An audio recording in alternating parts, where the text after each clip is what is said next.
Hey, hey, hey, it's Tia, baby. And I am back with another video. I hope that everyone is enjoying their holiday weekend. If you celebrate Easter, happy Easter. If you celebrate resurrection, if you're, a Christian or, religious, happy Resurrection Day. Also, just happy Sunday if you don't celebrate neither. I had a little Easter celebration yesterday. I thought about having it on Easter, but because it's Sunday and a lot of schools, they don't celebrate Easter, so they have it used to be Easter Monday, where the schools or some businesses close on Easter Monday, but that was a long, long, long time ago when I was a kid. They don't do that no more, and even some schools, including the one that I work at, don't celebrate it. So we didn't even have Good Friday off, and we used to when I was coming up, but unfortunately that didn't happen. But there are some kids that are out for spring break. I don't have spring break from my job until April 15th.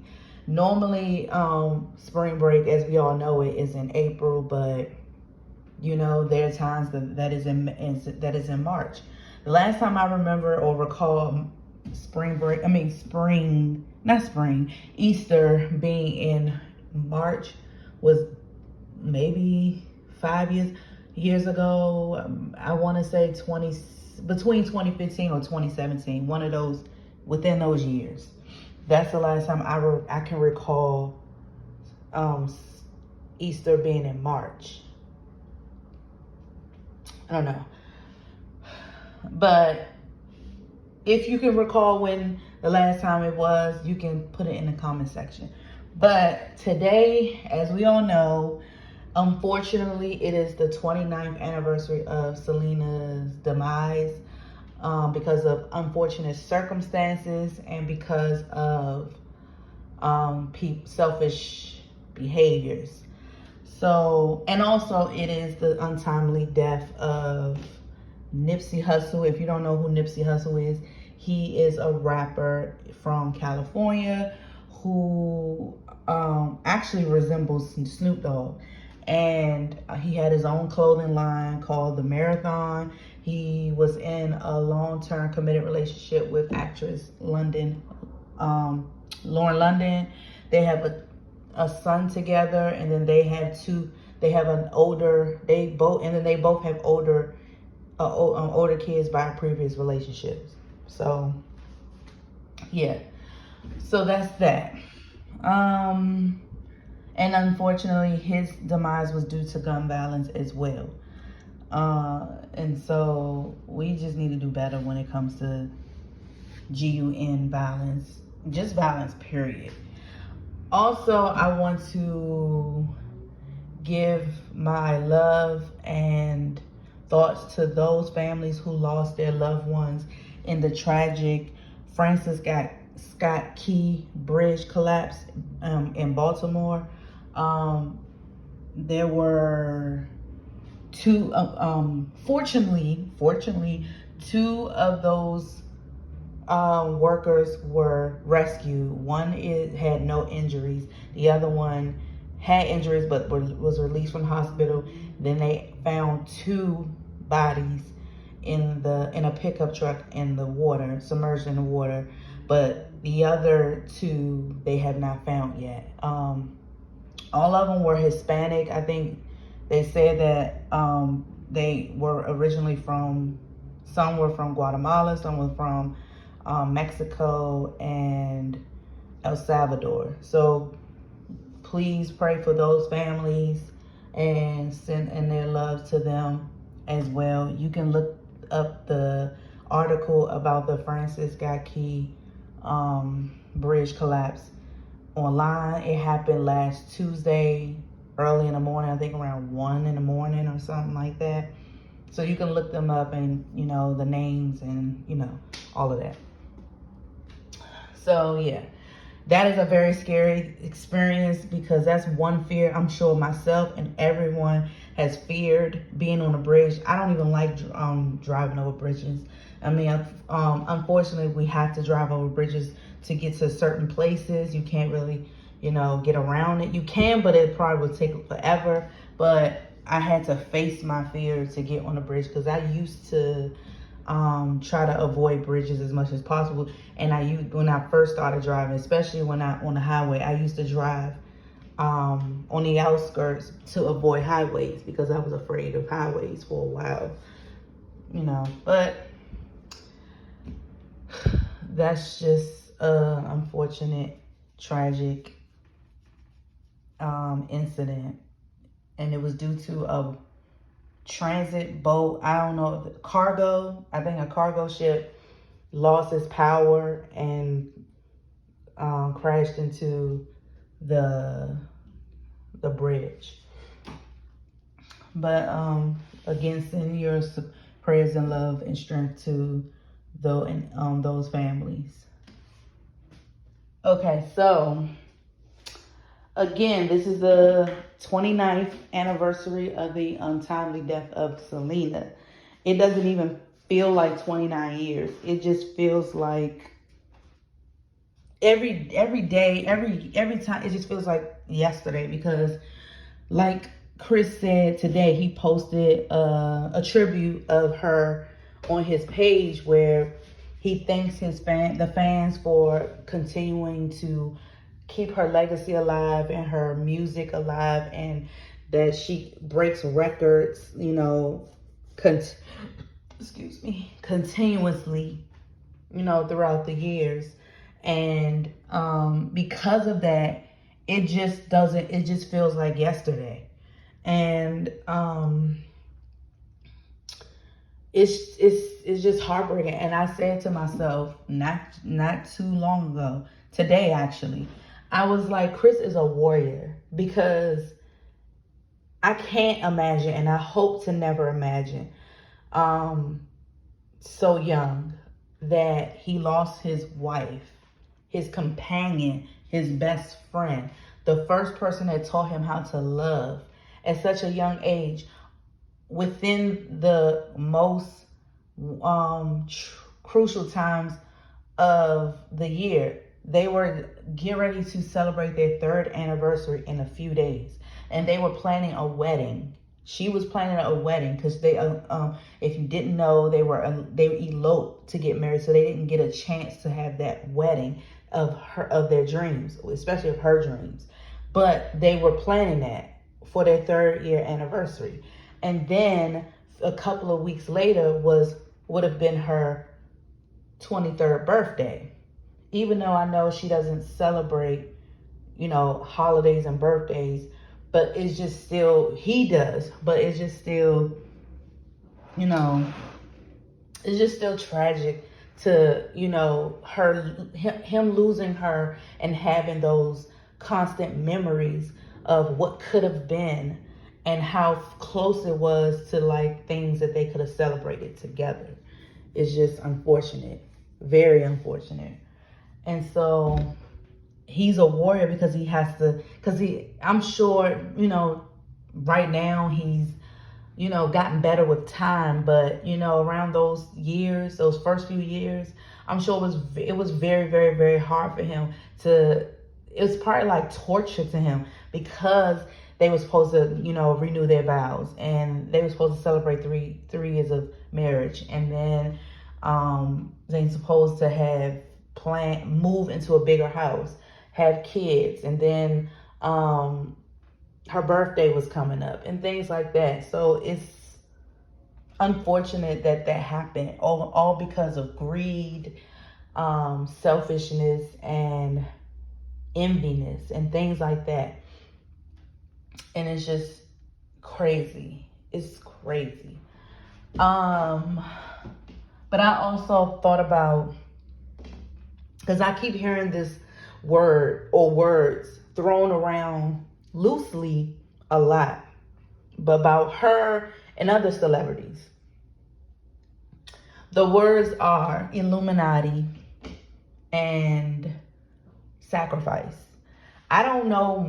The reason why I don't talk about that, because I don't know. I don't know about that. I don't know enough to know about that, to even talk about it. I've heard about it. I've heard a lot of people say that about all celebrities, including Selena. But I never talked about it because I never researched about it. Never was interested to really research about it, because I felt like it was something made up, to be honest. Um, but I think I will. I supposed to research on it so I could include this in the video, because I want factual evidence about that. But I forgot. So I'm just gonna talk loosely about it and my opinion about it, and all of that things. And then maybe in another video I will talk about things that I've researched. But I keep hearing or keep reading fans saying that Dictator allegedly sacrificed Selena for fame, that she was more worthy deceased than living, and sacrificing loved ones for fame is to gain more money and all that. Like, I hear that a lot when it comes to them, when it comes to other celebrities. And my opinion on that is, if that is true, that is the most horrible thing anyone can do to a person, period. Especially a loved one, especially your own children. Because money feels good, but it's a temporary high. Money does not cure illness, because you can throw out as much money you can to support a cause, but it's still people out here getting sick and dying from it. I mean, well, you know what I mean, because I really can't use that word a lot because of YouTube. But money obviously doesn't talk that loud. It's temporary. And what I mean by that, money does not solve all your problems. Money does not make you happy permanently. It's a temporary high. It's like a drug. It's a temporary high. What I mean by that is, more money, like Jay-Z said, more money, more problems. It is. It actually is.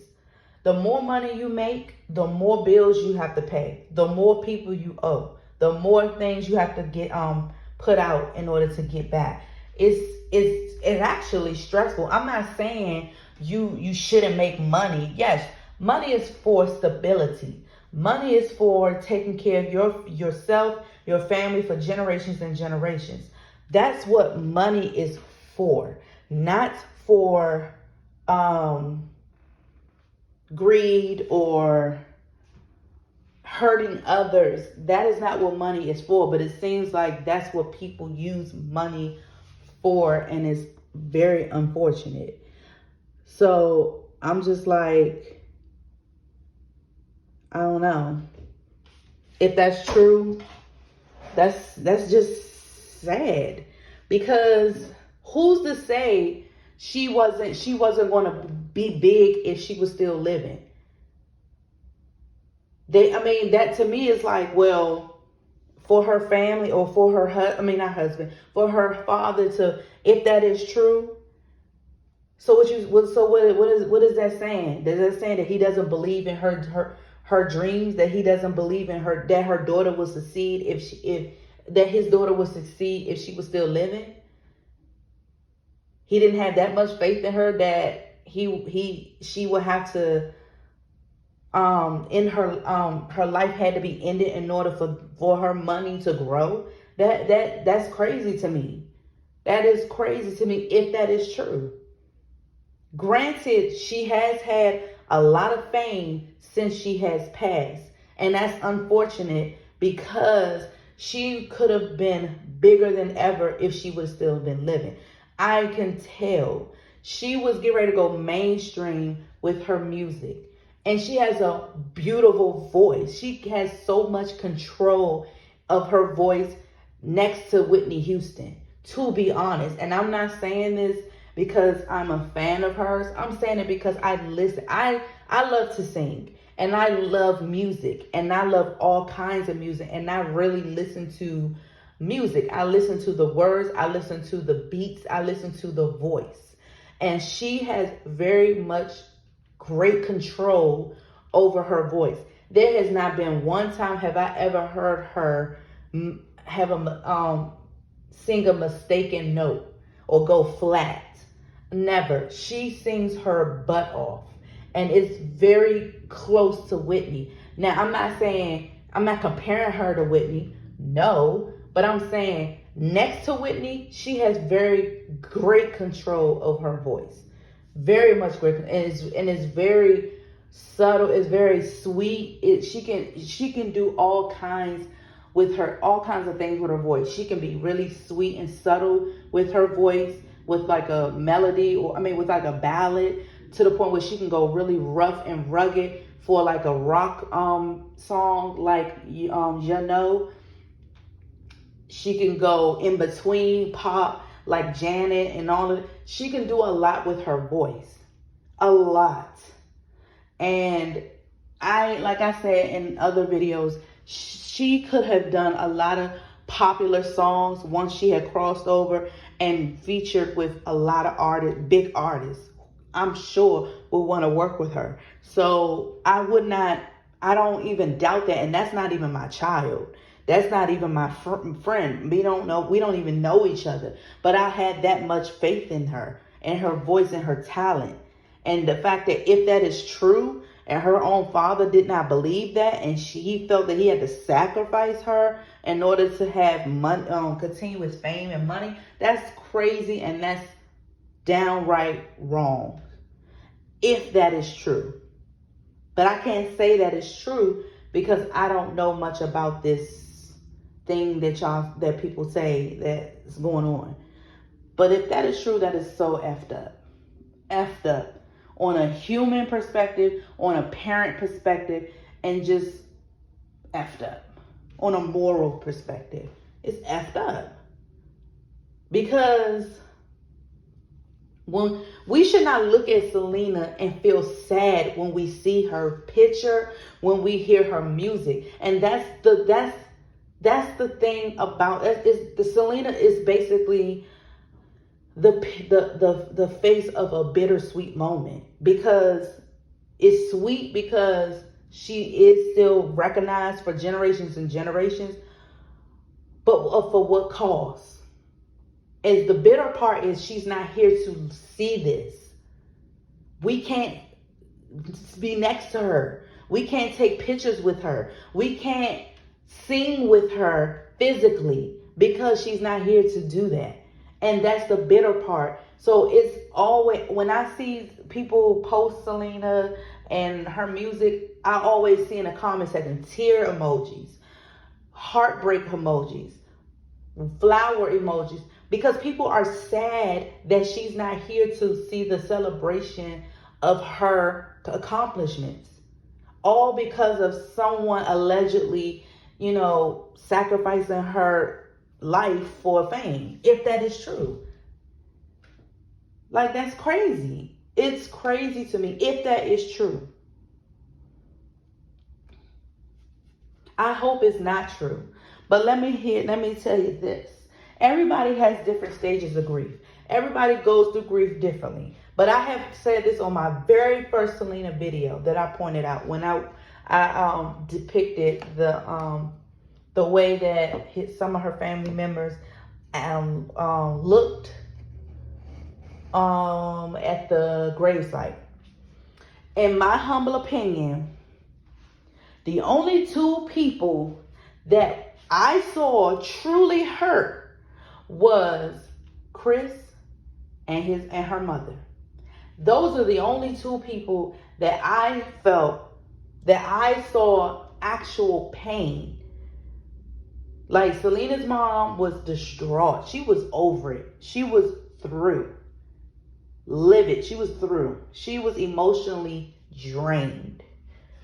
Chris, he looked like the wind just blew out of him. he looked like a ghost. Like he was pale. He just looked like he was in a like he just looked like he was falling and he just don't know when it's gonna end. He looked like he was there, but he wasn't there. Like his body was there, but he wasn't there. He was just like, I don't know whether to cry, to throw up, to die, to end myself right here.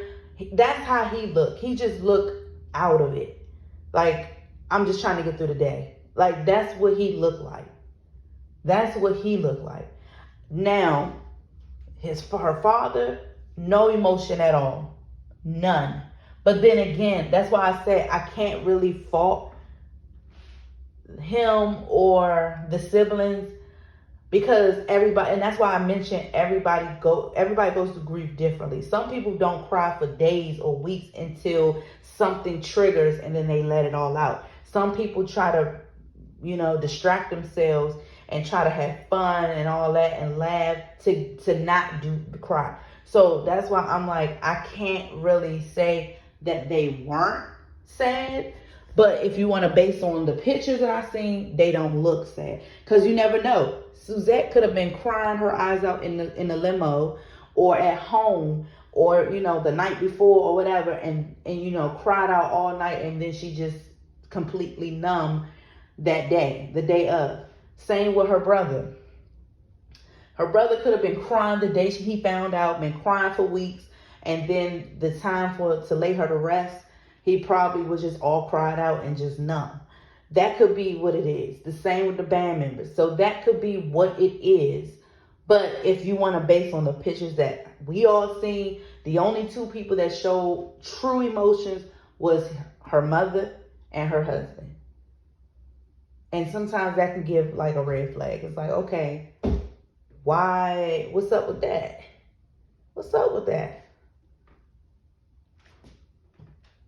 But like I said, I made sure that I inserted that everybody goes through grief differently.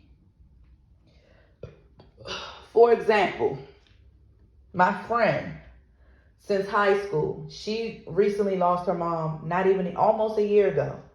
It'll be a year in May. And I wasn't around her when she lost her mom. I don't know what she was doing, but she did cry, but she stood strong because she had to handle business, because she don't have a lot of family. So she had to take care of the funeral arrangements by herself. To be honest, she had to take care of all the aftermath of what happened pretty much by herself. So she had no time to be crying because she had to get stuff done. But of course, she had her moments where she was crying and asking herself why and all this. She had more time, all of that. Like, she had bouts of grief, but that's a part of her grief. Distraction. She was distracting herself. She still is distracting herself, but that's to cope with the loss. Her and her mom were inseparable. They were very close, like best friends. They were best friends. And that's all she had was her mom. Aside of her friends, that's all she had. And so losing her mom so soon was a slap in the face, because it's like she knew it was going to come eventually, but not this soon. So it was a huge adjustment for her, because that's all she's been around is her mom. And so when we went at the funeral, I watched her, and of course she did. I was waiting to see if she was going to break down, because I would get nervous, because I'm not good at consoling. I'm not good with my words.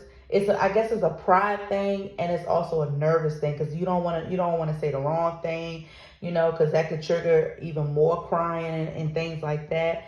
Like, the worst thing somebody can say when a person is going through something is, "Are you okay?" Or, yeah, it's it's annoying, and it's also, it doesn't work, and it's like, it makes you sad even more, but I know people don't mean no harm doing that, but it's just like, just be there. And I guess I know I have to learn that too. But I was watching her, and she cried, a little bit, but not as much as I thought she would. And it's probably because she was numb. She was numb to it, and she had to, make sure that the funeral goes well by plan it out well and all of that.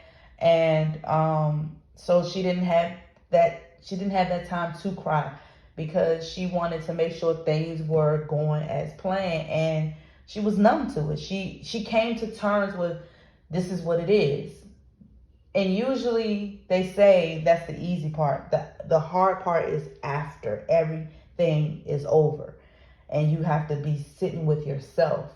That's the hard part. And that is the hard part for her, because that's when she felt the most pain, the most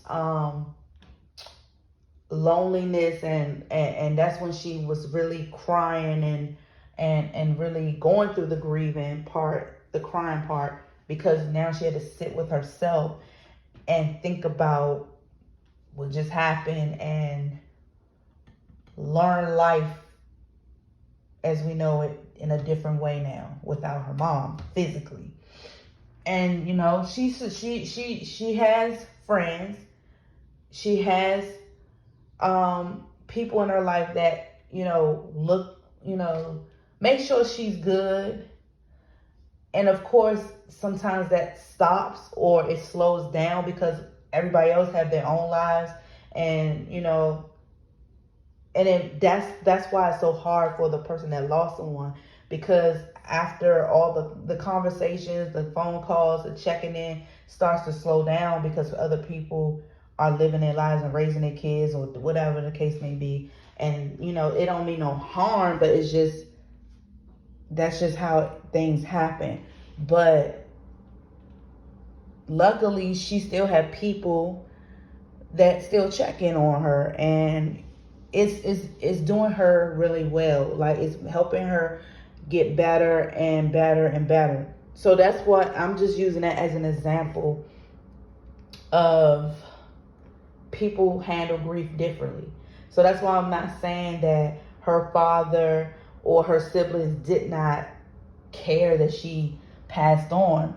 I'm just saying, based on the pictures that was there, based on the pictures that was online at the gravesite, it just appears that that dictator and Chris not dictator, Marcella and Chris were the only ones that was really showing their emotion, whereas the others weren't. But they could have been previously or after, and at that day it could just be numb.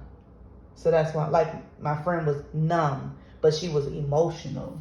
So I was just saying, like, it's just, I wasn't using it as the same tactic, because it's far from that. Like, my friend is really still going through it and really misses her mom, and I was just bringing her up as a example of people go through different stages of grief. That's it. But that's all I have right now. But I will look into that Illuminati sacrificial subject and really read up on, if why do celebrities do that, if they do that, and is that even a thing, and if it is, that's just so unfortunate that it is. But again, I hope everyone is enjoying their Easter weekend and their Resurrection Sunday and their Sunday period with family, friends, or themselves. If you're not spending time with family, at least spend time with yourself. Date yourself. Talk to yourself. Don't answer yourself, but you can talk to yourself. Be your own friend. It's okay to be around family and friends, but what matters is being your own friend. That helps you heal, and it may be a slow process. Healing is hard, and and it's a slow process, but it's worth it. Like, I'm not always healed.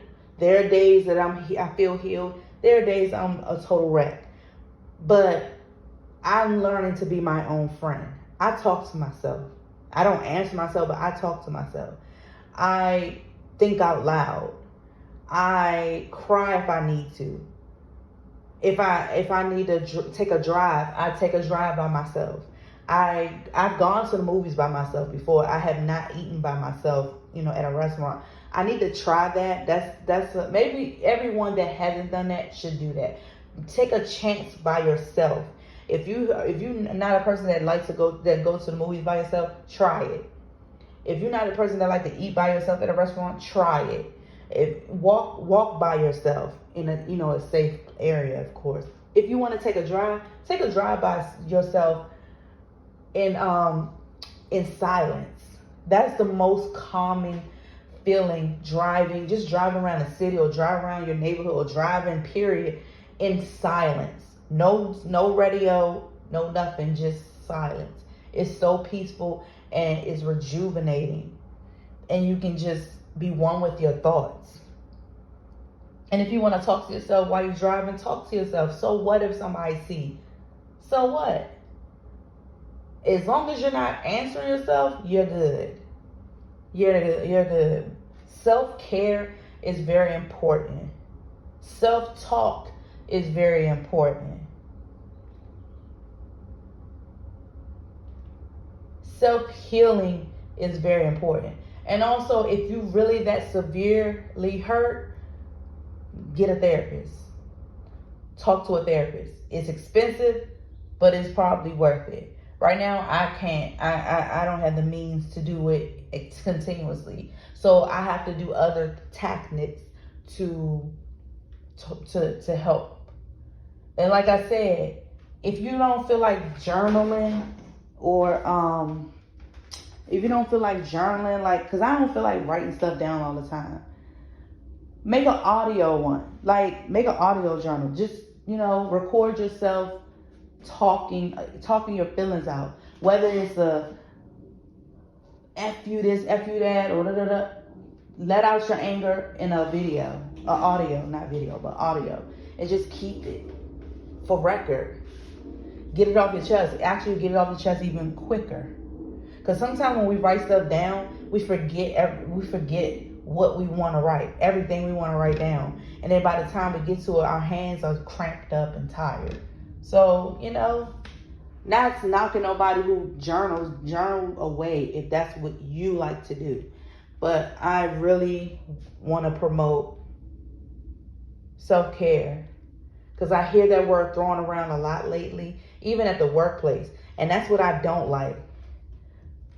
You're like your managers or your supervisors always throwing around the word self-care. But when it's time for you to take self-care and want to take off and just be with yourself, they make you feel guilty. And it's like, well, didn't you say you all about self-care? But then when you want to take that time off and be with yourself, it's a problem. Make it make sense. Don't let your job take over your life. Your job is to keep the roof over your head. But if something were to happen, Lord forbid, that same job will replace you in a second. So please don't make your job your life. And I do not make my job my life. I don't care what nobody says. You always taking off. You obviously don't want your job. I'm not letting my job take over my life. There's a difference. I do my job when I'm there. I do a darn good job when I'm there. And then when I want to take off, I should be able to take off. Whether I have leave or not, I'm still going to take off if I need that time away. It's called mental break. It's called mental health. And that's what I use. My mental health, I take off and I be with myself or my child. Period.